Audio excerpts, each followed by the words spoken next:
3 বছর হলো স্বাধীনতা পেয়েছি, যতটুকু দরকার চেষ্টা ত্রুটি করা হয় নাই, এমনকি নিজের চেষ্টা করেও জোগাড় করে এদিক দিক থেকে কাজ আরম্ভ করা হয়েছে। তোমরা জানো না, তোমরা ছোট ছিলা,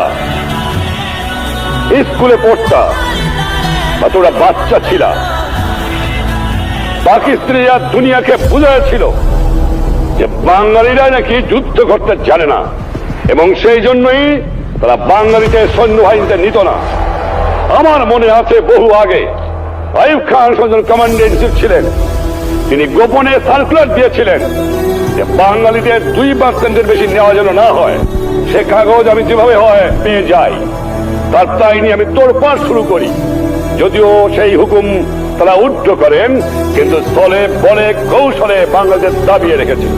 বাঙালিরা সামরিক বাহিনীতে যোগদান করতে পারে না, বাঙালিরা গা পুরুষ, বাঙালিরা যুদ্ধ করতে জানে না। পাকিস্তানের সৈন্যরা বাংলার মাটিতে দেখে গেছে যে কেমন করে বাঙালিরা যুদ্ধ করতে পারে, ও মুক্তি বাহিনীর ভয়তে তাদের বড় বড় শক্তিওয়ালা পুরিওয়ালাদের যান শেষ হয়ে গেছে। আমরা বাঙালিরা আর হতে পারি, কিন্তু আমরা কা পুরুষ নই। আমি আমার মাতৃভূমিকে ভালোবাসতে পারি।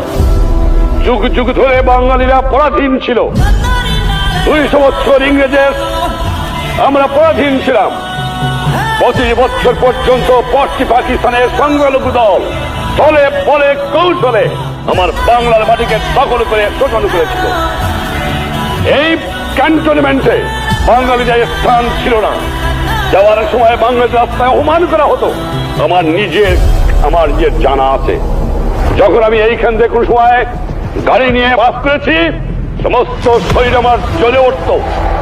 আমি প্রতিজ্ঞা করেছিলাম যে দুশ্মনদের বাংলার মাঠ থেকে উৎখাত করতে হবে। অনেক ব্যথা, অনেক দ্বন্দ্ব, অনেক জুলুম, অনেক মামলার আসামি, অনেক কারাগারে নির্যাতন আমি শুধু নয়, হাজার হাজার কর্মী সহ্য করে বাংলার মাটিকে মুক্ত করার জন্য সংগ্রাম করেছে।